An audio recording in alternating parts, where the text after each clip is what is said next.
right, guys, we're live and Santa? No, mate. The Santa? No, it's just me, mate. Bill.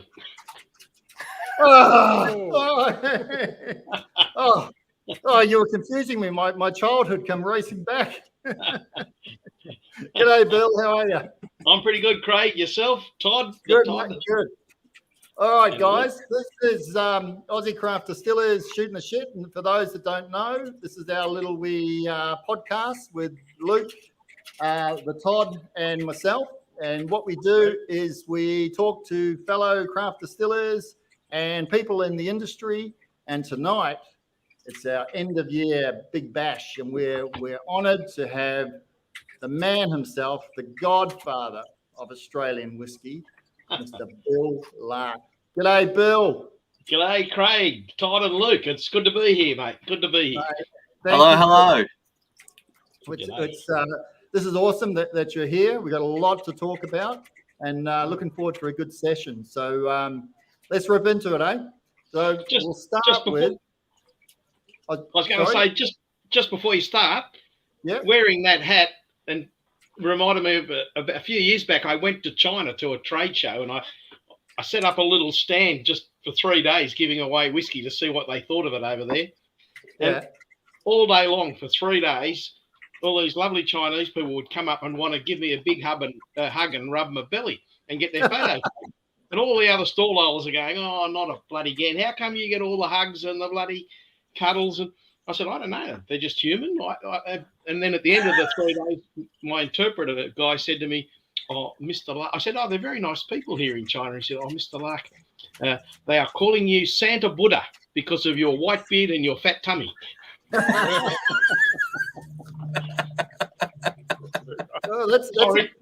Santa Buddha. That's a bit of an amalgamation of things going on there. Yeah, absolutely. Sorry, you can start now.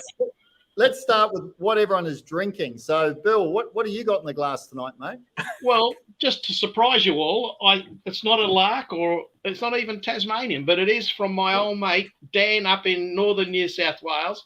It's his Highwayman Batch 10 that he gave me personally when he was down here in Hobart for my birthday, and I thought this is a great chance great time to honour Dan and have his drink. And I must say, I've been actually hooked up for a little while, Craig, and I've been enjoying a few tastes, and it's bloody good.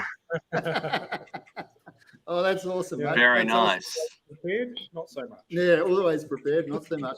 So, the mainlanders are we're kicking it along a bit now, aren't we? We're pretty pleased with how things are going on the mainland.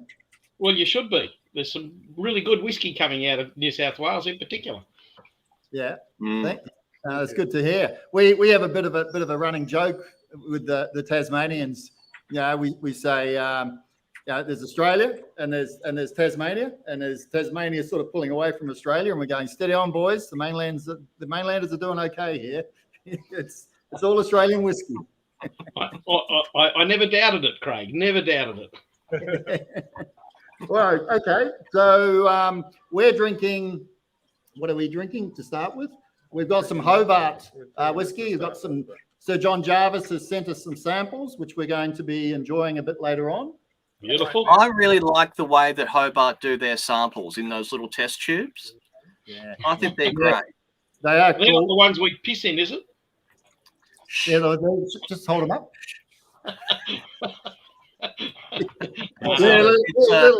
Little sample. Yeah, multiple use. We're also drinking a great New South Wales whiskey. Yes, another good one.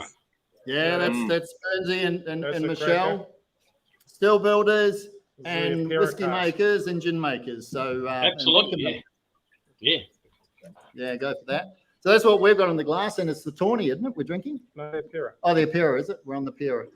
Okay, Luke, what do you got in your glass, mate? Well, I started a little earlier, and I haven't quite finished my first glass, which is not Australian, but it is very special. Quite I like it a lot.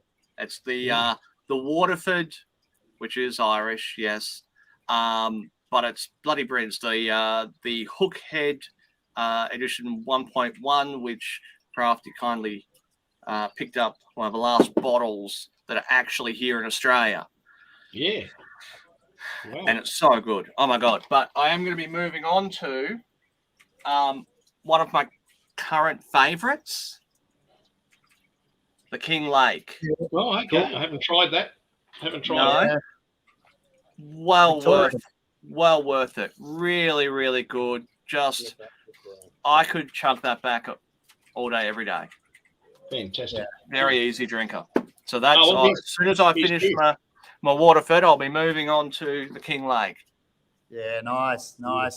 That's probably a good way to start. Actually, I'd like to cover off that. So, with whiskey making in Australia, Bill, a lot of people have come the line of the traditional Scottish approach of just going with a Pilsner malt or a pale malt, and putting a lot of emphasis on the barrels and barrels driving big flavors into it, right? Yep. And there's the other side, which I come from more the other side, which is more what the Americans are doing with single malt whiskey, where they're actually coming at it from a beer perspective, putting a lot of emphasis on the barley and playing around with base malts and roasted malts. And more and more, there's distilleries in Australia popping up that are going the American style of single malt whiskey. And King Lake is a very good example. They are experimenting with base and roasted, and there's many other distilleries. So from your perspective, from where it started with you and how you see the evolution of Australian whiskey, what's your take on what's going on in Australian whiskey in the last few years? Well, basically, I'm really excited the way Australia has the right, or feels it has the right, to be innovative. And I love that about Australia and what we're doing. Going back to when I started making whiskey back in the early 90s, I absolutely had no idea how to make whiskey. All I knew was I enjoyed drinking it. And back then, there was bugger all about making whiskey, that unless some nice coffee table books written by Charles McLean or David Broom or something, there was always a couple of pages on how whiskey was made. And that was sort of the depth of my knowledge. And when I got my license in 1992, I'm sitting at home with Lynn going, what the bloody hell do we do now? We've got a license. How do we make whiskey? And fair dinkum, true story. About 2 weeks after getting my license, 10 o'clock at night, the phone rang. I'm half asleep in front of the telly. And I pick up the phone and, hello, Bill Lark here. And he goes, oh, g'day, it's John Green from Glenfarclas Distillery in Scotland. And I'm like, shit, John, how can I help you? And he said, oh, no, Bill, he said, my distributor in Hobart tells me you've got a license to make whiskey. Would you let me help you make good whiskey? And I'm like, well, John, you've got no idea how pleased I am you phoned me. I didn't know what I was going to do. And I said, and to be honest with you, John, the last thing I wanted to do was let the Scottish think, you stupid colonials, what are you doing? We make whiskey, you make beer. I wanted to honour what they did in Scotland because I loved the Scottish malts. That's what got me into it. So I sort of naturally fell into that traditional way. And I just started, progressing how we made it. And I soon discovered how important barrels were to making whiskey. Eventually, Christy, my daughter, got a scholarship to go over to Scotland and learn more about, finessing the making of whiskey. And part of that was I went with her, and we went to a conference in Edinburgh, and most of the conference was about yeast regimes and the importance of yeast regimes. So we came back with all of that knowledge and started playing around with yeast regimes, and soon discovered, like they were trying to tell us, and they're right, I believe, a combination of different yeast styles, say an M1 or a distiller's yeast combined with a good ale yeast. There's no science to prove it, but anecdotally, everybody seemed to agree that it created a whiskey that had a greater depth of character. So I guess Lynn and myself went down this path for a long time, wanting to finesse that style. But as everybody knows, Lark's Distillery is not the distillery that Lynn and I created 30 years ago. It's now a much bigger entity. And they've been quite innovative in ways that perhaps Lynn and I would never have done. And I've had some pretty solid discussions with the board of what they're doing and everything else. But I've had to sit back and go, well, you know what? It's a different time and a different place. And along with your idea of doing things the way you want to do it, Craig, you know, I've had to learn to accept, and I'm happy to accept that, you know, we can do a lot of things here in Australia. We don't have to be tied to the Scotch Whisky Act. We need to, the most important thing I think is we all need to be helping each other to make good whiskey, just like John Grant said to me when he phoned me. So I think it's quite exciting the way we're heading, and I love the different styles of whiskey we're getting now around Australia. When I went to America with David Vitale back in, I think it was 2007, we went to a distillery in the Napa Valley, Charbets, and they just distilled a whiskey from a beer they bought from the local brewery at St. Helena. And I got to tell you, it was fantastic. And I brought it home, and even the Gillies Club people thought it was bloody good. So instead of having that little peak finish, because it was made from a hopped beer, you had that really lovely floral note from the hops on the finish, just like you would peat. And I thought that was sensational, you know. So there's room, Craig, and I'm glad there's people like yourself out there having a go. I think the use of hops in whiskey is, I think it's underutilized. People are worried that it's going to gum up your still or make it be a bugger to clean or whatever. It's going to be a lot of effort and work for not really much of a yield, but it does make a huge difference. Yeah, I think there's such a variety of hops you can try as well. There was a bit of an argument brewing at the time. This is in 2007, even in America, that were they legitimately able to call it a malt whiskey because it had something other than malted barley yeast, that old, argument. I don't know where it ended up, but I was pretty pleased. I got to buy a bottle of it when I was there. And, as I said, we're not yet bound in Australia by the same type rules as Scotland. I'd like to see us come up with some appellation for Australian single malt whiskey, because I think I'm worried that one day there's going to be some sharks come in from overseas and buy a neutral spirit and go to the homebrew shop and add an essence to it and call it Australian whiskey. I think, Craig, we need to somehow protect ourselves from that, because we're all putting a lot on the line, you know, the hard work and the money and the time it takes to create a good whiskey. We need to protect it, but let's not restrict ourselves with hard rules, and let's still be allowed to be a little bit innovative. It's one of our strengths. I agree. I think it's one of our strengths. You know, with Americans, they're restricted. They need to go into New American oak, charred barrels.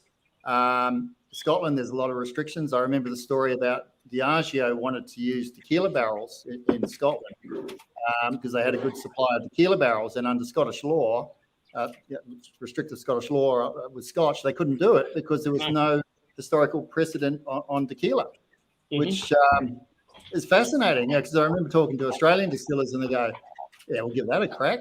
see what we get." We know a good agave spirits distiller. Yeah, I heard that one.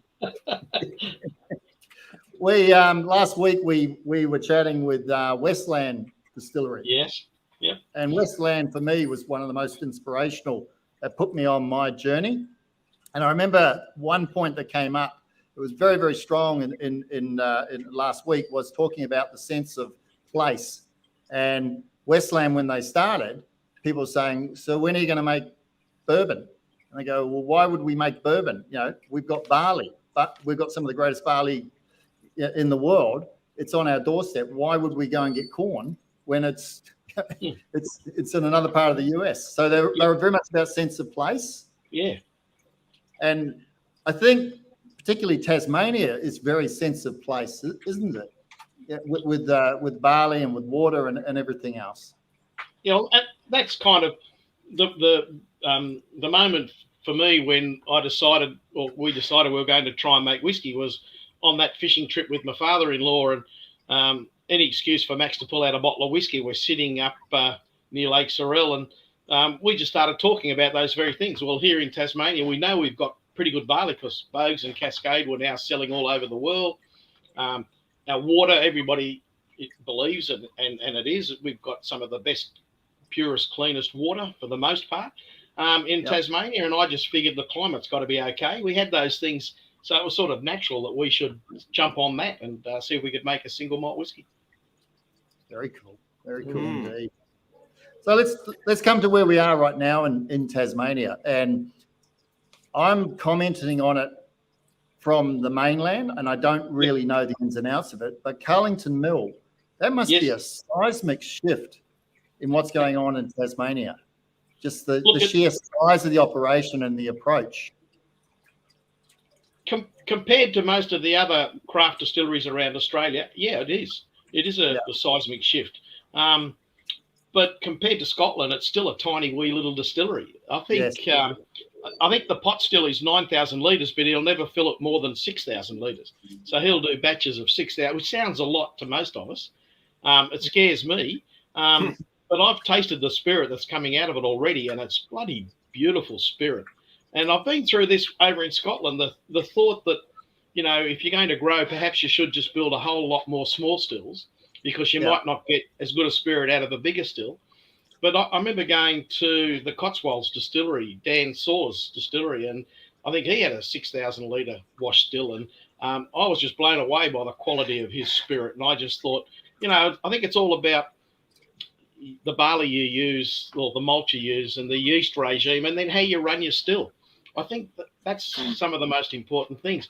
So I've got to tell you, the spirit coming out of Carlington Mill is exciting and fantastic. I can't wait for a few more years to be able to see how it matures up. And for me, like Lynn and I started on our kitchen table with a 20-litre still. I mean, it's pretty scary to go into a distillery like that. But you know what? I'm excited. And I think when I look at it, and I get asked about this sort of thing all the time, my passion is with the craft distillery industry. I'm a director of Old Kempton Distillery. We've made a board decision that we're not going to grow much beyond what we are today. But I think there's room for these distilleries like Carlington Mill, Heliers Road. Lark, of course, is growing all the time. And I think the benefit for people like you and I, Craig, and other craft distilleries around Australia is the world is loving what we're doing here in Australia, and they want our whiskies. But there's very few of us at craft level that can export our whiskies in any reasonable numbers. And so whilst the world wants our whiskey and there's a demand for it, we can't show them how good our whiskey is in a way that I'd like us to. And I think that's where these big distilleries will come to play. They will have to export. They will have to go for that sort of market. And that will only enhance our reputation around the world, provided, and I think they are making good whiskey, provided the whiskey stays good.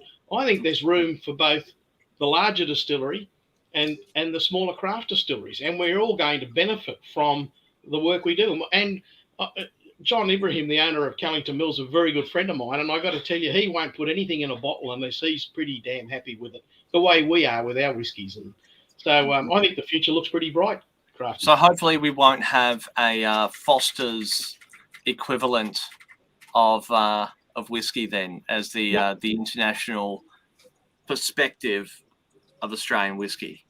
I'm pretty sure that won't happen, Luke.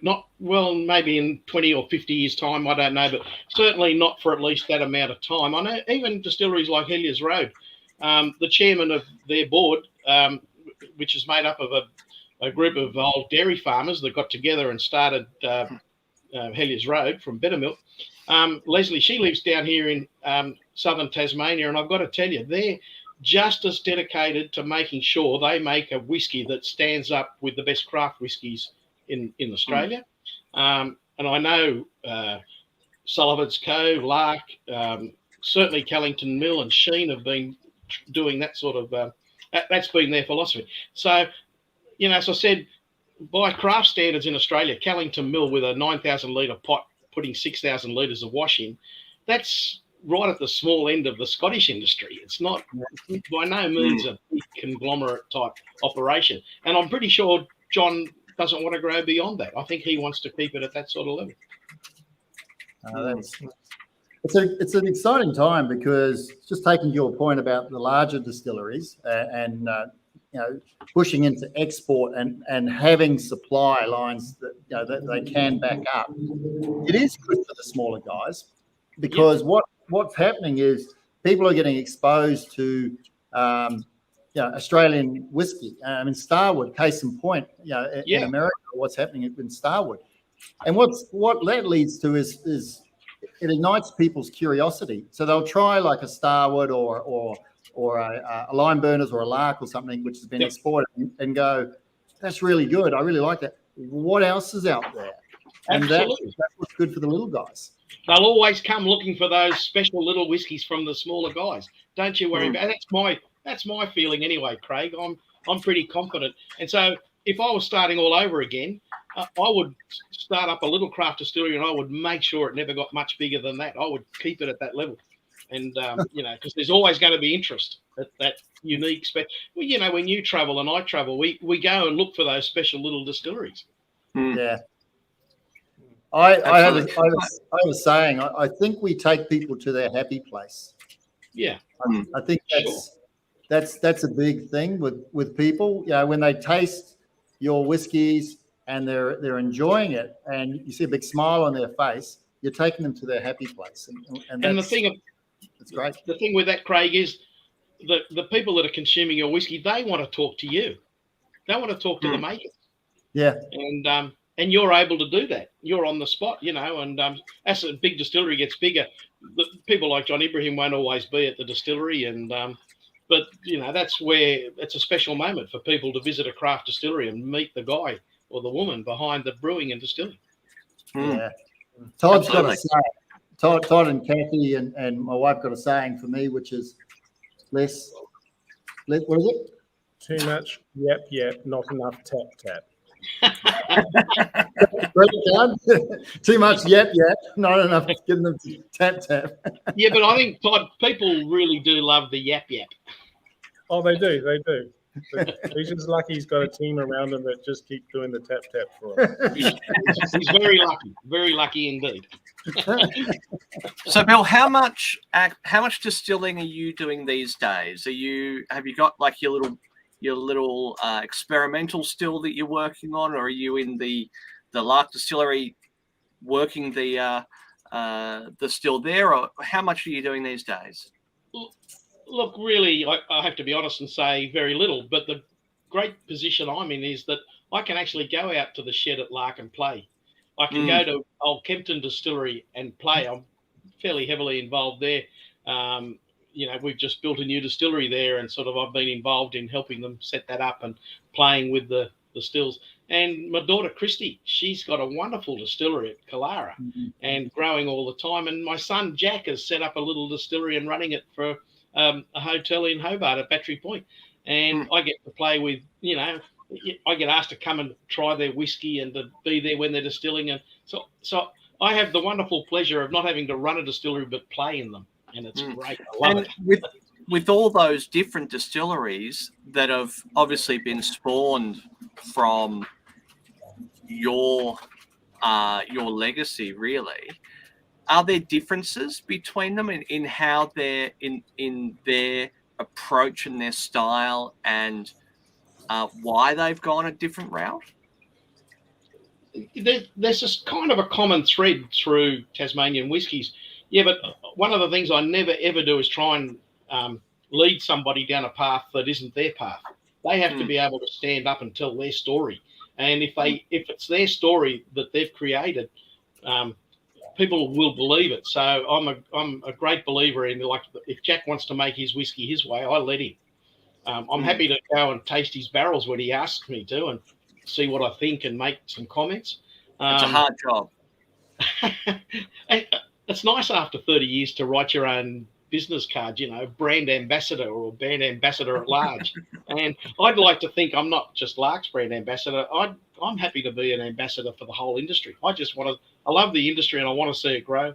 But I just love the differences coming out of distilleries across Australia. I really do. I really enjoy that. What do you think is going to happen as? No, come back a step. So currently there's over 400 distilleries in Australia.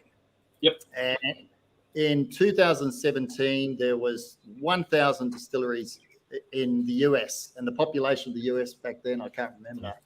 But as a ratio to population and distilleries, right now, some people are saying, well, the market's completely saturated. There's no way there's room for any more distilleries. There's going to be consolidation, which inevitably there will be consolidation. But some people have got real concerns about the industry and it's changing. Bigger money's coming in, elbows are coming out. And I say to people, I believe I was one of the last smell of an oily rag distillery, in the sense that I built my distillery out of secondhand pumps and hoses that don't fit and all that. And I say to people, look, who come to me and say, I'd like to have my own distillery. And I say, realistically, have you got a couple of million in your back pocket? Because to build a proper distillery with brew house and everything else, that's sort of what you're looking at now. So my question to you is, what do you see the landscape now, and where do you see the landscape in, say, like 5 years? Yeah, I do. I do think about it. I don't worry about it. I think about it a lot, and I get asked a lot. Have we reached that saturation point? Is there too many distilleries now in Australia? And my take on it is, if you looked at the volume 400 distilleries made in Australia, it's like a bee's leg of the international market. And the most important thing is we produce whiskies of high quality. And I think we've got a long way to go before we need to worry about the volume of whiskey we're producing in Australia. But what does worry me a little bit is that we'll see a distillery on every street corner, and instead of it being an exciting thing for people, it'll be, ho-hum, another distillery. That kind of worries me a bit. But I don't know that we can do much about it. And I would hate to discourage somebody from starting a distillery if they want to do it, because I still think there's room, provided you've got some capital behind you, and provided you've got some passion and you've got some energy to get out there and take your whiskey to the market in your area, if that's what you choose. I think you can achieve your goal. I do, like you said, I like to warn people that it's one thing to have a shed to put a still in, and it's one thing to have the money to build a still and to get started. We all fall into that situation where we hit that financial brick wall, where we soon discover how much it takes to keep filling up barrel after barrel after barrel. And so you'll get through your first year's production, and you'll start, in 5 years' time or 3 years' time, to start to sell it and think, wow, I've got money coming in. Then you'll realise you need to put all that money back in because you didn't make enough, and now you need to make more. And it's going to be a long time before you actually are in a comfortable position where you can earn a nice living from it. So there's a danger there that worries me a little bit. And there will be some consolidation, because I know people are hitting that financial brick wall and going, what do I do? And some of them aren't all that small. They're quite reasonable sized distilleries, and they've hit financial brick walls. And but would I like to stop anybody or discourage? No, I wouldn't. And I'm on the Australian Gin Awards panel, and I look at the number of new gins popping up every day, and I think, how the hell can we sustain this? But what staggers me is when you talk to those people, they can nearly all find buyers for their gin.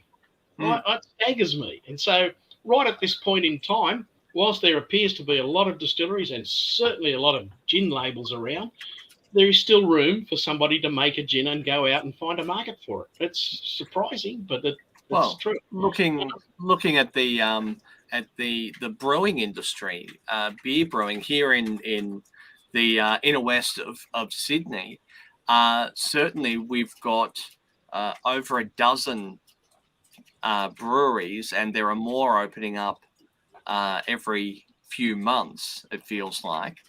And they are constantly rammed. So there's certainly a market, there's a demand, and if the beer industry is anything to go by, we can have more distilleries without much of an issue. Obviously, there's a price point difference. A beer is a little bit more affordable than a bottle of whiskey, but there's certainly the market for it. And as long as our whiskies are the quality that we're making them, I've never seen, there's always on some social media sites people that complain about the price.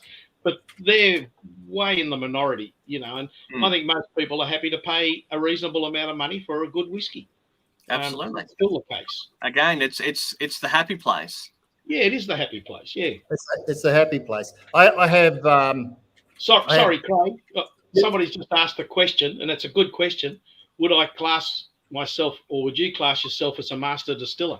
This is a question that pops up all over the place. Yeah. And Bill, how would you reply to that? I would never call myself a master distiller. I think that's something somebody has to bestow on you.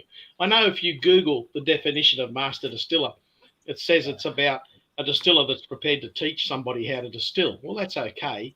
But it seems to me some people go out and they make a still, and one run in, they call themselves the master distiller, where I think what they're meaning to say is they're the head distiller. But I don't get upset about it. But it's an interesting question, and I know some people get quite concerned about this. But to be honest, I've never called myself a master distiller. I'm just an old fart that's been around for nearly 30 years that had a go at trying to make whiskey. And, Never a crack. It's like a butcher. Pretty well. It's like a butcher. Just because you can go into a butchery and cut some meat, you're not a butcher. You're a person that can cut meat. So, You're a butcher. Or you're a butcher. Yeah, you're a butcher, master butcher. Just going back to the talking about pricing and that. I mean, the two biggest things you hear on social media are, Australian whiskies. They should be in 700ml bottles or 750s. Why are they in 500s? Number one, and number two, why is Australian whiskey so expensive? And you hear those arguments a bit on social media. So I actually did a post on social media a couple of weeks ago, and I said, putting those two things aside, what stops you from buying Australian single malt whiskey? And it was really good. It was like 120 comments that came through, and I think the overriding comment that came through was consistency. So just being able to have order the same product and get the same thing all the time. And that's really not what Australian whiskey is about, is it? Because we're a young industry. I used to, in fact, on our first bottles of whiskey for a long time, I used to have on the back label that we're still learning. We're still experimenting with barrel types and yeast types and everything else. And so I'm telling people on the back of my label that every release is going to be different from the last one. And here's an opportunity for you as a consumer to come on the same exciting trip that we're on to discover what makes Australian whiskey. And, wouldn't it be boring if every time you bought a bottle of your favourite whiskey from Scotland that was exactly the same? I know some distilleries strive to do that, but I think we all look for, and we all remember the cracker single cask whiskey we got from La Cheque or from, one of those places. And I think we should celebrate the difference. I think what some people are saying is, though, that, I thought, look, I'll be the first to put my hand up and say that when I released my first whiskies, I did so because I gave it to my friends and they were being polite and said, yeah, this is pretty good. And I've looked back and tasted some of it, and it is good, but like hand on heart, it was still too young. And we've no doubt Lynn and I finessed the way we made whiskey over the years, and the whiskey did change. And I think a lot of distilleries, when they start, sort of fall into that same trap that we needed cash flow. We needed, people were buying it. So we thought that's got to be good. But I get those comments from people that they go to their favourite distillery and they pay good money for a bottle. The next time they go, it's nothing like the one they bought. I think perhaps we should be educating the consumer that this is actually quite exciting, that we can get those different whiskies from different distilleries. We probably wouldn't be here talking tonight if all whiskey around the world was all the same all the time, would we? Mm. And it wouldn't be enjoyable at all. And to go back to the 500ml thing, I mean, Lynn and I started out, we put our whiskey in 500ml bottles because in our first year, our first release, we had something like 150 500ml bottles. And that was all we had in the second year. And that was all we had in the third year. And so we put it in 500ml bottles so that we had more bottles to spread around to the consumer to get a reaction from people. If we put it in 700ml bottles, there just simply would have been less of them. It wasn't, had nothing to do with price or anything else. It was, we just needed to have enough bottles to try and satisfy the demand that happened. And we went through a period of 700 ml bottles at Lark, but there were times when we'd then have 6 months with nothing on the shelf, Lynn and myself. You know, people would come from all over Australia and go, crook at us. We didn't have any whiskey on the shelf. So we've gone back to 500 mils. That might change into the future. I don't know. I know distilleries like Callington Mill, he will only sell in 700 mils. Yeah. But he'll be big enough to be able to do that. Yeah, you can back supply. You go to places like Edradow, they sell in 500 ml bottles over at the cellar door. Yep. That's cool. So when the borders open properly and you can go overseas and it's whiskey related and it's fully tax deductible, where do you want to go, Bill? I'm desperate because we might only be allowed to travel one more time, and so I would go straight to Islay. I've got a lot of great friends there. It's the mecca for whiskey, I think. Where was that? Sorry, you cut out for Islay. Oh yeah, I'd go to Islay. I definitely would. But of course, while I'm over that way, there's a few other little friends I've got around the place that I'd love to visit and keep an eye on. So no, I desperately want to get back to Islay. In fact, I'm working on a bit of a means of getting there in June next year. Oh, really? Okay. I've got my fingers crossed. Will you catch up with Jim McEwen?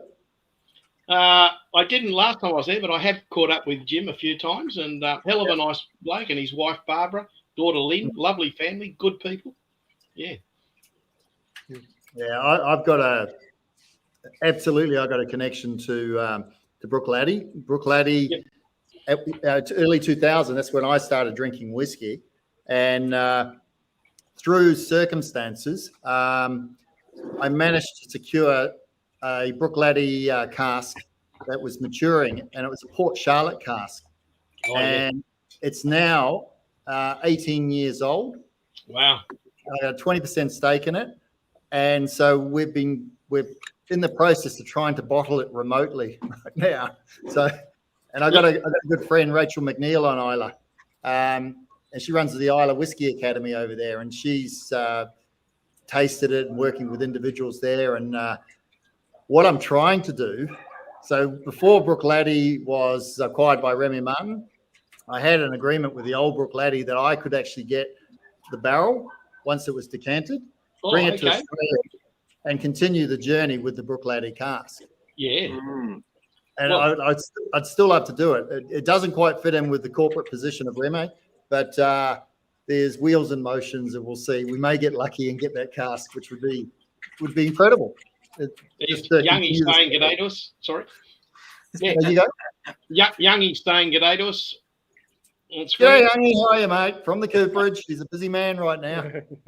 So, Brewing Laddie's an interesting story because, as you know, you said, and you're right, Remy Cointreau now own it. And the first time I went to Brewing Laddie was in 2005, and Barbara, Jim's wife, took us around to show us the distillery, and their distiller was a young bloke by the name of Alan Logan, who is now the head of production at Brewing Laddie. And I've said to Alan, so, mate, you've been here a long time. How do you find it now as the production manager of Brewing Laddie? With a company like Remy Cointreau? And he said, Bill, it's fantastic. He said, all they've done is bring a heap of money to the distillery, and they don't interfere with us one little bit. We make Brewing Laddie the way we've always made it. We operate it the way we've just got greater resources to do it. He said, it's wonderful. So that was encouraging, and that was a terrific thing. It was fantastic to see that because, when Remy took over, Brooke Laddie was fiercely independent, and when they took over, a lot of people thought, well, that's the end of Brooke Laddie, they're fiercely independent distillery. But my God, they've held on to it and just gone from strength to strength, and it's so good to see. It really is. Well, let me know when you've got your bottles from Port Charlotte barrel. Yeah. When I was over there last time, Martine Noué, who lives nearby, she had a barrel. She bought it or was given to her, and she bottled it, and she kindly gave me one to bring home. And I got to tell you, it was a stunning whiskey. It was a beautiful whiskey. You must have some special little bottles there in your collection of of Yeah, I weird do. and wonderful things that have been given to you over the years. What's on your shelf there that you look at and go, how the hell did I get that? Well, if you look above my head on my shelf, the top shelf, you might notice an old flagon of Corio. I've actually got 4 bottles of Corio, and I'll never open them. Right. Yeah, my wife Lynn's goes crook all the time. Every time she opens a cupboard, bottles of whiskey fall out. What a problem. Yeah, no, look, it is a nice place to be. Where I've been around long enough now and made a lot of good friends around the world in whiskey, and it's nice when they send things over. But I don't know where to put it anymore. Oh, you just have to drink it. Well, I do. I try. It's only got one liver.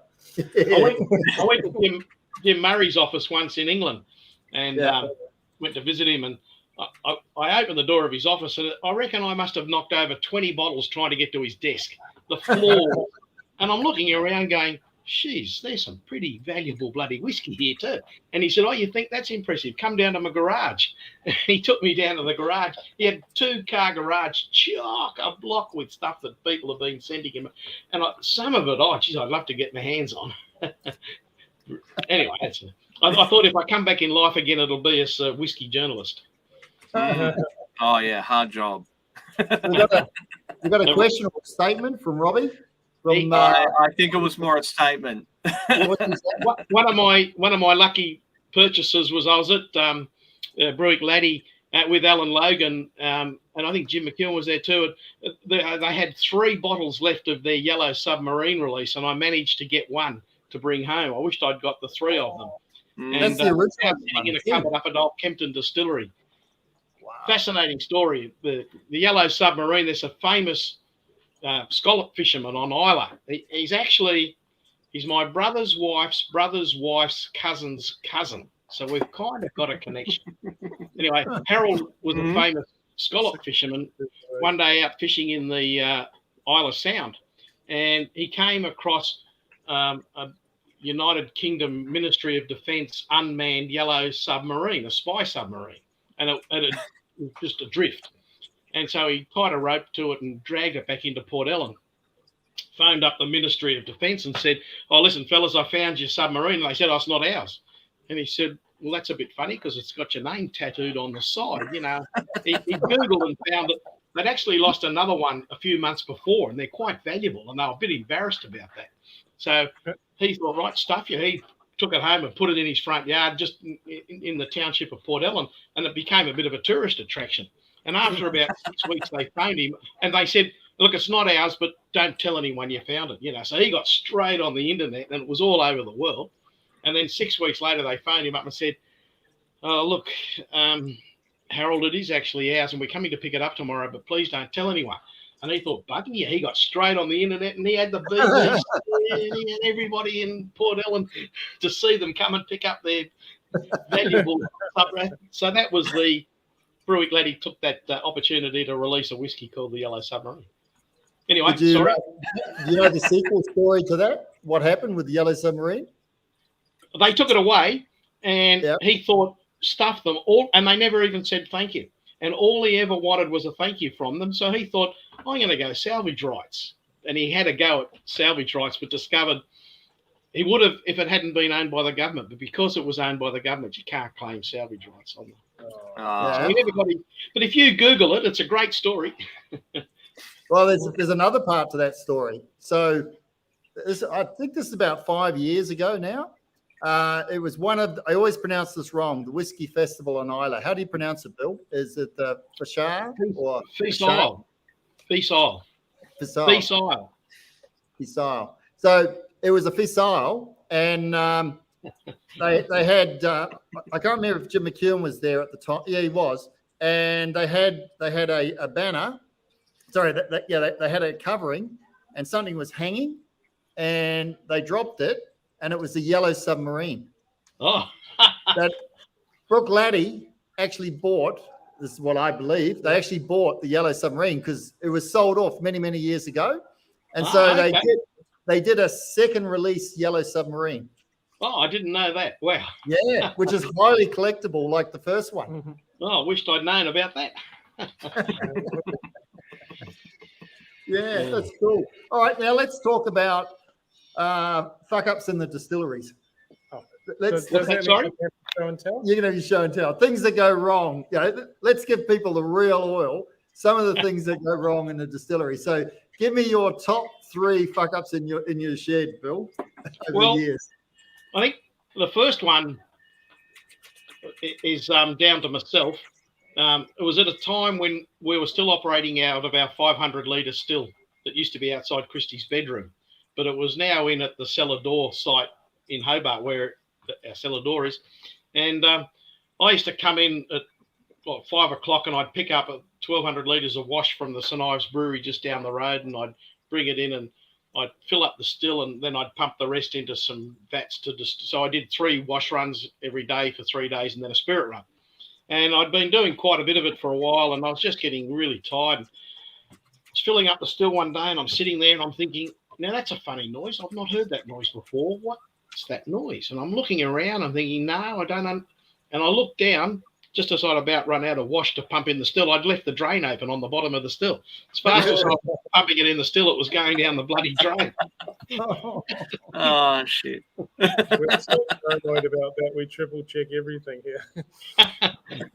No, well, look, there was a time when Chris Thompson had just been given the opportunity to distill on his own, to brew and distill on his own right, on his own, out at the shed. Right. And he was out there early one morning, and he wanted to fill the wash still up. He brewed all day. It was at the end of the day, and he brewed all day, and he filled up the wash back. And he was about to clean up, and he noticed there was a bit of a leak on the door of the wash back. So he thought, stupidly, he should undo the screw thing and loosen the door and then reseal it. But he didn't anticipate the weight of 1,200 litres of wash. And the whole 1,200 litres came out, knocked him on the floor.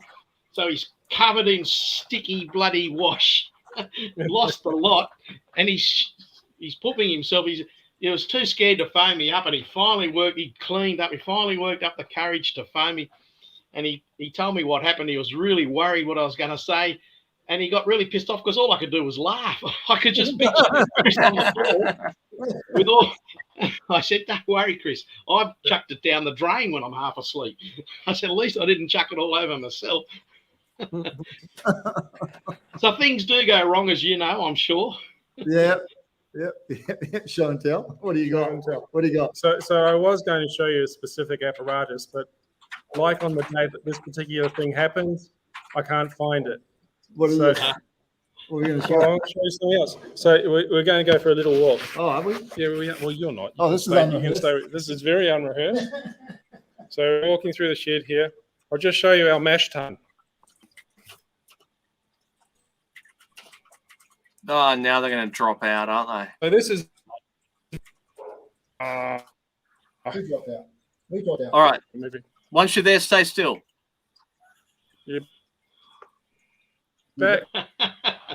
These are the things that go wrong at distilleries, Todd. Luke. Yeah. Okay. There's something missing at the bottom of it. Very much like the day that you're allowed a screen. His last wash. No screen. Without a mesh screen. Exactly. Bill picked it up. I've never done that, Todd. Oh. You've done something that Bill hasn't done. I know. That was rookie mistake number 1, and that was purely a case of I was on the phone. The phone was ringing all the time, and I had to make calls. So I put a headset on. I thought, bugger, I'll be clever. So I was milling, brewing, and distilling all at the same time with my headphones on. And then I was trying to lauter back over into the tun, and the pump just went bleh. And I couldn't work out why. And I opened it up, and it's just full of grain. Yep. And I go, why is it full of grain? And then you start thinking through, and you go, oh, shit. Oh, no, not possible. Not possible. Yeah, it was possible. It was 4:30 in the morning. I got to bed. That was a shock. Was that the first day? That was the first time I came to the shed, wasn't it? You were Was that Oh, that that was- day?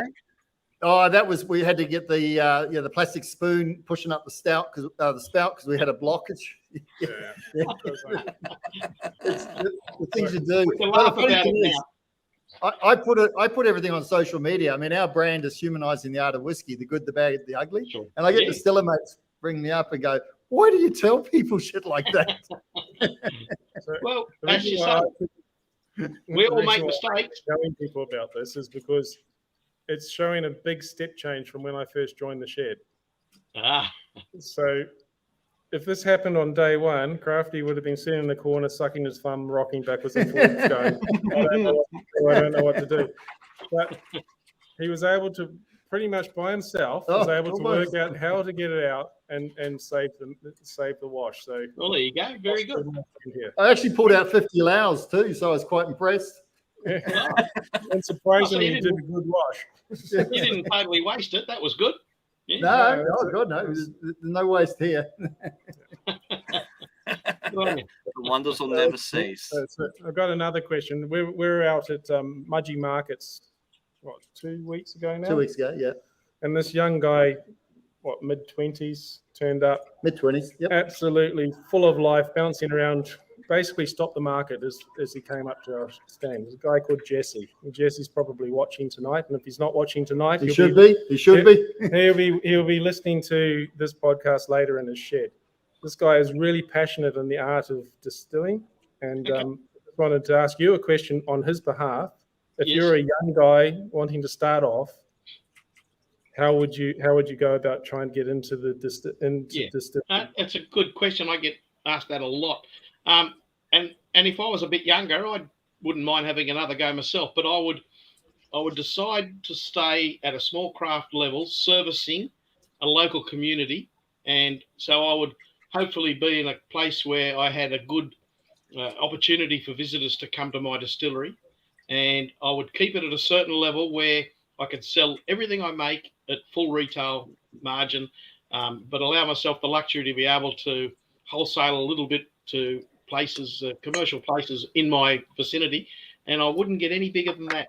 I would just stay that size and really enjoy the craft of making whiskey and interacting with the people. It's one of the things I love most about our industry. When you take your whiskey to say a craft show or a trade show or a rural show, to sit behind a table and just talk about your whiskey and see the look on people's faces. I love that side of it. So I'm glad there's, as I said before, I'm glad there's distilleries that want to go bigger, but I would love to be just a very small craft. And I think you could probably make a very nice living doing that. And I've often thought about it. We've taken our whiskey to a craft show over 4 days, and we've taken nearly $50,000 in sales at a craft show. And I'm thinking you could nearly make a living just simply going around from rural show to rural show, keeping your overheads low, having the great delight of dealing with the customers you're selling your whiskey to. And if you can, that would be how I would do it if I was doing it again. That's fascinating because we're sort of at the stage now where we're starting to chain markets together. And the markets are very much Todd, me, and Luke did one just recently. Yep. He's no longer a virgin market. Yeah, he's no longer a virgin. You're no longer a virgin market, Luke. So, but we're getting to the point where I'm actually starting now to pull together a bit of a team to do markets because you chain enough markets together, they're great. I reckon Unpaid. Unpaid. Yeah, unpaid. This man's unpaid. He's That's unpaid. like Todd. I heard Todd going crook on one of your. Oh, hang on. Do I get paid? No, I don't get paid either. So, The journey. so hang on. Who makes money in this thing? As you said, Bill, everything goes back into barrels and raw materials. It's my accountant says, "Oh, you've turned a profit last year," and I go, "Really? Where is it? Show me." Where is it? Yeah. Yeah, It's in your bond store. That's where it is. exactly right. Exactly right. Yeah. Yeah. No, that's cool. Just on people in the industry, there's some really interesting characters in the industry like Peter Bignell, and what Peter's doing in that, and Tim Duckett. I mean, has Tim got any Carlington Mill new make? Is that part of his master plan to get some of that as well? I wonder. I don't think he's had the opportunity to buy any yet. No. So, how important do you think it is in the craft space to have these identities, these personalities? Do you see that as a big part of the craft story? Yeah, I do. I think it's huge, Craig. And Peter Bignell's a good example. We call him affectionately Gyro Gearloose or Mr. Gadget.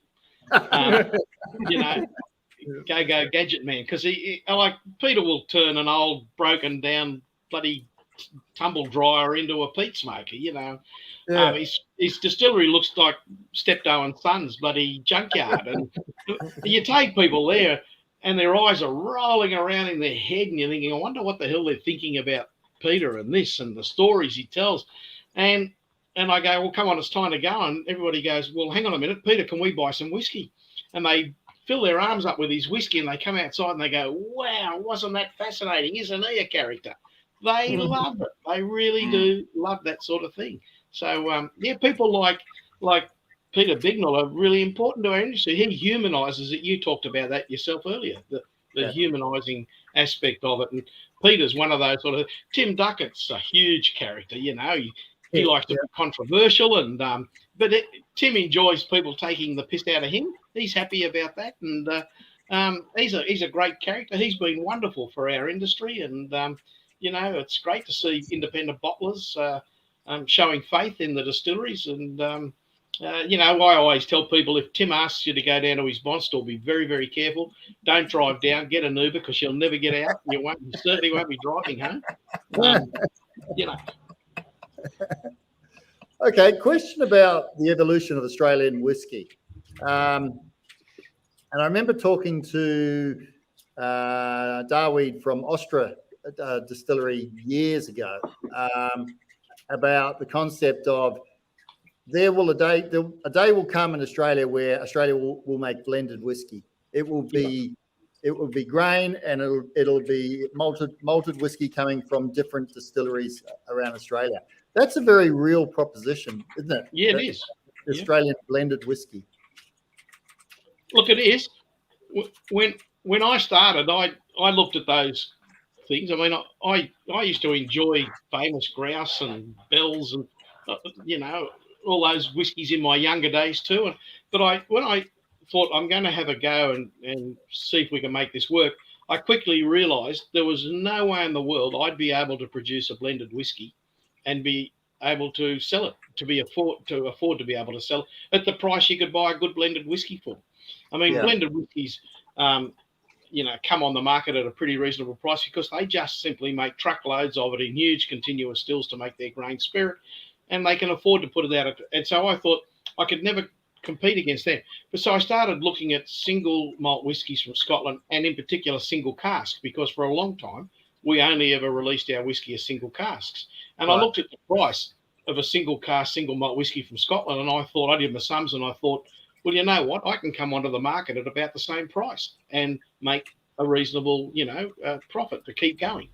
So for us, it was a matter of, for a start, I really, by that stage, loved my single malt whiskies, and it just made sense to go down that path. But I think you're right, Craig. I see in the next 10 years, there'll be somebody making blended whiskies, making their own grain spirit, and then buying up malt whiskies from some of the other bigger distilleries around to produce a good blended whiskey.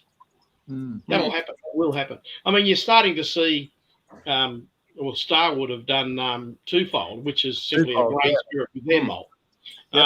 You're starting to see Lark Distillery, when it had barrels from 3 different distilleries, produce a blended whiskey from 3 Tasmanian different distilleries. Yeah. So the Symphony Number 1. Symphony Number 1, a blend of Tasmanian single malt whiskies. So that's which is a lovely drop. I think it's a great drop, and I take my hat off to. There's a lot of things, I've sort of had to struggle with because it's not the way Lynn and I did it. But I keep telling Chris Thompson and the company, that hand on heart, I've never had a whiskey coming out of Lark that I thought was not right. I think they're producing wonderful whiskies.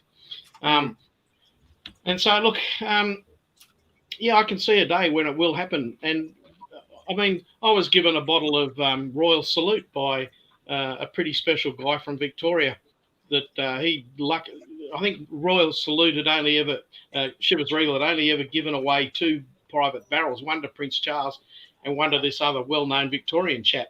And we kind of connected nicely a few months back, and he gave me a bottle of this 21-year-old Royal Salute, and it's a bloody nice whiskey, a really nice whiskey. So I think one day we'll see that, and not far away. There's definitely an art to the blend. Oh God, yeah. When you're taking all these other fantastic whiskies and trying to create something that is then better than the sum of its parts, I think there's a real skill to that. And the Japanese have shown that really well, in that obviously a lot of their whiskies are blends, and they're some of the best whiskies I've had. Sure. And I don't think, as that market grows in Australia, as that product grows, I don't think it'll take away from single malt whiskies one little bit. I don't think we need to worry or fear that that's going to change the landscape in that respect. No, it's a different category. And you touched on it, Luke. To be a distiller is one thing. To be a blender, that's another ball game altogether. Just because you're a good distiller doesn't necessarily mean you're a good blender. It's a whole different skill set. Oh yeah. And Craig, you're right, because as you get bigger, even in your distillery, you'll probably have releases where you'll want to blend a number of barrels together. Doing that, there's a real art in that. Some work and some don't. God, yeah. One of the biggest learnings that I've had, actually, and no one really taught me this, is when you taste something in a barrel, it tastes a certain way, right? And you go, okay, this is how it tastes. So based on how it tastes, I will pull it out of the barrel. When you put it into a container or a receiver, it changes, right? And as you would know, Bill, it changes, and it bears resemblance to what was in the cask, but it's changed. Then when you start to break it down, if you break it down with water, it changes again. Then when you put it in a bottle, you let it sit for a couple of weeks, it changes again. So you look at what's in the cask, you make a decision on what's in the cask, and then what's ultimately in the bottle. There's a lot of unknowns in that, isn't there? It's there's no hard and fast ways. You've really got to feel your way through it all, don't you? And I think that just comes from experience, Craig. You've just got to get that understanding of how it does change. It definitely does. People used to say whiskey doesn't change once you put it in a bottle, but there isn't a distiller in the world that I've spoken to that agrees with that. And they all say it might not change character, but it certainly softens in texture or something. It does change. It softens. The mouthfeel changes as well, I think. I'm a real believer in that. But also, people say, when you open a bottle of whiskey, does it change? I reckon you pop the top and you take that first part off. That's when you taste your whiskey and you get a real good representation of what the whiskey's like. They need oxygen just to blow it off once you pop the cork, don't they? Yep, sure. Yep, like a good wine. So is that an argument for a smaller bottle? Come on, Luke, is it? Them fine words. Yeah. You can speak quiet with your artificial fish tank back there. Your artificial, your TV that looks like a fish tank. No, they're real. They are real. They're real fish. Sure. Yeah. Next to be telling us there's no such thing as drop bears. Come on. So we have a segment. So we've done my segment. No, you got another segment. We have another segment. For dropping me under a bus. It's called Todd's 10 seconds of fame. Yeah. And so he likes to ask questions. So I was the apprentice for 3 years, and he was the apprentice. After 3 years, I said, okay, I'm no longer an apprentice, I'm a distiller, but he's still the apprentice. So he's got So I got a questions. promotion to apprentice on the same money. Congratulations. Sorry about the money. So what questions you got for Bill about stuff relating to distilling? About stuff relating. Okay. I told you you're on the spot. I know he's going to bugger off. No, Seriously, this is what he does all the time when I'm working in the shed, by the way. Mm-hmm. Before you drink. Please. Okay. Todd's thrown under the bus segment. Very good. Under the bus. Let's call the segment, let's throw Todd under the bus. Shut up. I keep having these fantastic. I had some really good questions to ask you just then, but he's ruined it again. He does that. He does that. No.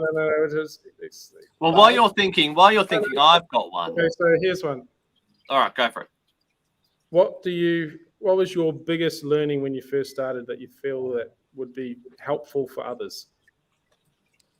The first important thing.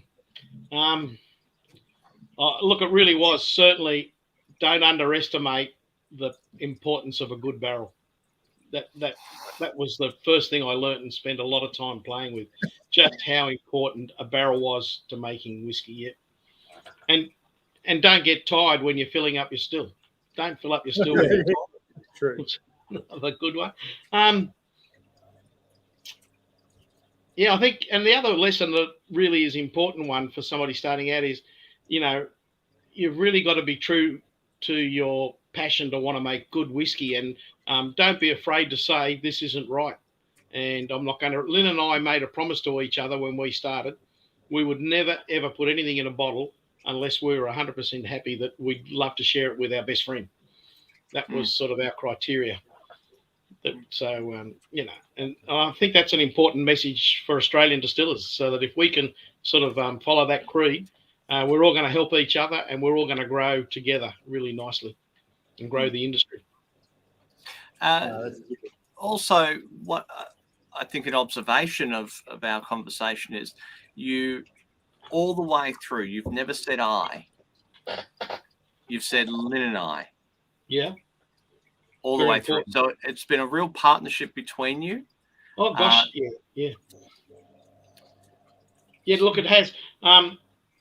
Lynn, I get into trouble from my mother-in-law. She's always saying, why isn't Lynn in the paper, or why isn't Lynn being interviewed? And the reality is, Lynn's is just, she shies away. She doesn't hate media. She hates being in front of media. So she'll shy away. If she sees a camera, she shies away from it.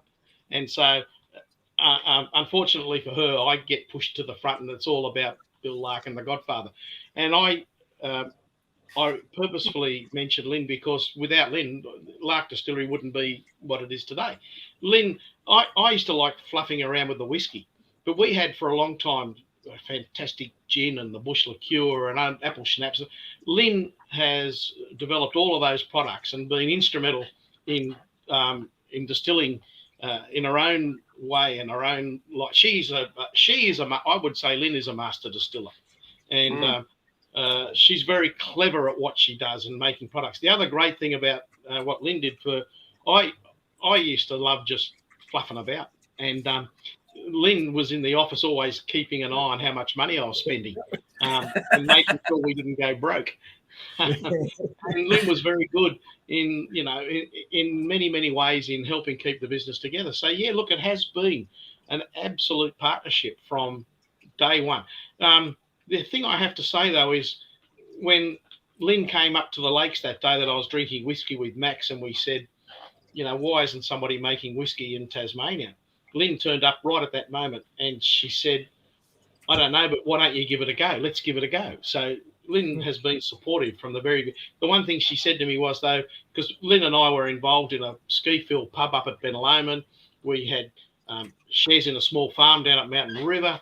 I was running a survey practice, and Lynn said, let's see if we can make whiskey, but promise me we won't start another business. Whoops. 9 years later, I sold a survey practice. A few years later, we sold the pub, we sold the farm. And people say to me, look how successful you've been, Bill. And I go, no, we're actually failed business people, because Lynn and I had a business plan. And the first item on our business plan was not to start a business. So just be careful.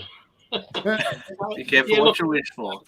I do like to honour Lynn and what she's done, and I also like to respect and honour the help that we've had from the Scottish industry, because I can tell you we wouldn't be here today without the help we had from people like John Grant from Glenfarclas, Dennis Nicol, and the boys at Brewick Laddie, and Edward Dower, and so many distilleries that have helped and encouraged us. So I want to acknowledge them and respect them, and I never ever. I hate hearing people saying we're making whiskey better than Scotland. No, we're not. We're making good Australian whiskey, and Scotland makes great Scottish whiskey, and I love it to bits.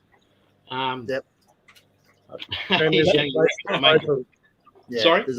There's a place for all whiskey. There is. Yeah, absolutely. It's not a case of we're making better. It's a case of we're making Australian whiskies. And I did it tonight. Someone at the pub goes, I must get a bottle of your Scotch to send it to my brother in Scotland. And I went, you want to send a bottle of Australian whiskey to your brother in Scotland? And he goes, yeah, you're right. And I go, you're right. No, we hear less and less of that now, fortunately, but it still pops up from time to time. You can't blame people that, I started off drinking Scotch, so. No, I'm a huge fan of Scotch. Yeah, and we drink Scotch all the time. One of the things that amuses me with my cellar door is occasionally you'll get a Scotsman come in, and they all do the same thing. They come into the shed and they look around. They go, so you're trying to make whiskey, are you? You're trying to make whiskey. And then the second thing they always say is, so how old is it? And you go, oh, here we go. Right. So you explain the whole story and that. And there was one time I brought a Scotsman to tears. Yes, he'd had a few, but he tasted the whiskey and he said to me, I came in here, I thought it was going to be crap. I had no intention of buying anything. And here I am parting. It was actually my I Am, which was the first release, which was $220 a bottle. He goes, I'm parting with $220. And he was a Scotsman. And he said, I'm taking it back home and putting it on the table with my Scots mates and we'll drink this. And I thought, that's good. That's a great moment. And I had one almost the same as that when we had our first release in 1998. We had a cellar door at Richmond and we only had a small amount left. And this Scottish bloke came in one day and I was behind the counter and he said, so what is it you're doing here? You're not be making whiskey, would you? And I said, oh, well, as a matter of fact, sir, we are. And he said, well, you better give me a taste. And I said, look, I'm so sorry. I can't give you a taste because I've only got not a lot left. I can sell you a taste for $3. Well, he went crook, $3. He didn't want to pay $3 for a taste. Anyway, he got his $3 out and he said, you better give me the taste. And I gave him the glass and he took a sip and went straight to the back door. And I thought, oh, God, he doesn't like it. He's going to spit it out. He opens the back door out into the courtyard and he sings out, hey, Mary, guess what? They do make whiskey in here and it's not bad. And he came in and he bought 3 bottles. And I had that same moment. Beauty. That's awesome. Winner. I've arrived. I've arrived, yeah. Well, that's exactly right. Yeah. Oh, that's awesome. All right, well, we're at 1:15, so we normally try and wrap an hour. Again? An hour. Did I say a minute? Sorry. You said a minute. Sorry. It was a very quick minute. It was a very quick minute. Yeah, exactly. an hour 15. We normally try and wrap it up around this time, Bill. Is there any last comments you'd like to make? I mean, thank you. It's been an honour and an absolute laugh to have you on and hear your stories and some of the history. I mean, you are a living history of Australian whiskey. So what would you like to sum up? What would you like to say?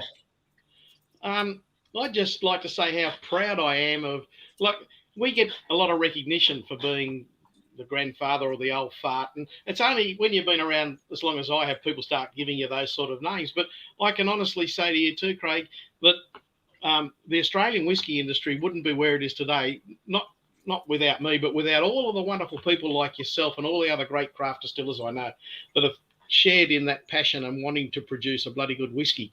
And I'm extremely proud of that fact. So if we've done one thing, it's been that we were lucky to be there at the beginning, but we've also been lucky to see this industry grow with really great people. So I'd just like to say, please, everybody, keep up the good work. And I really hope we can get over all this COVID nonsense, because Mark Nicholson and myself desperate to get on our motorbikes and come and visit you all.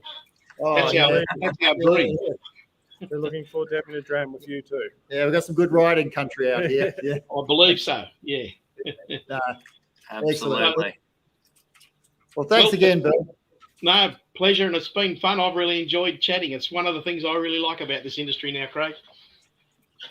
Actually, just on that note, when we finished up with Westland last week, and we were chatting afterwards, Chris goes, "That was so much fun." He goes, sometimes these are all a bit, bit formal, bit stale. He goes, "But that was fun." And we were talking about, as you can see, no formality here. Yeah. This is shooting the shit, and this is what we do. Yeah, and it's we're growing the platform, and I say to Australian distillers, established ones and ones just starting up, this is your platform as well. So if you want to get on and tell your story, let us know, and we'll put it in. We've got quite a few distilleries lined up, and it's every story is different, and it's beautiful. Mm-hmm. We love it. Well, good on you. Good for doing it and taking the initiative. Fantastic. Cool. Thanks, Bill. I'll finish the whiskey, but cheers. Thank you all for watching. Thank you, Bill. It's been absolutely fantastic. Just remind everyone to please like and subscribe on Facebook and YouTube. It really, really helps us out and obviously spreads the word. We're here to promote Australian whiskey, so please help us help the industry. The Australian Whiskey Awards are also on. So if you haven't already, I'm trying to find the link. Here it is. I've found the link. Please put in your nominations for all the different categories for 2021. I've already put mine in. I may have nominated us. But please feel free to do so. Okay. At least we're going to get one plug. Yeah, we're going to get one plug. Fuck. Absolutely. One vote is all we need. All we need. Get us across the line. So I've just posted the link to the nominations in the chat.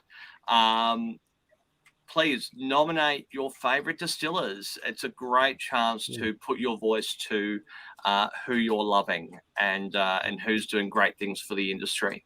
And so this is our last one for the year. Sorry, Todd, go on. 5th of January to put your nominations in, I think it was. Probably. I'm sure that's on the email. I don't know. Yeah, you get 3 nominations in each category. It doesn't say in the email when it closes. So get in soon, otherwise you miss your vote.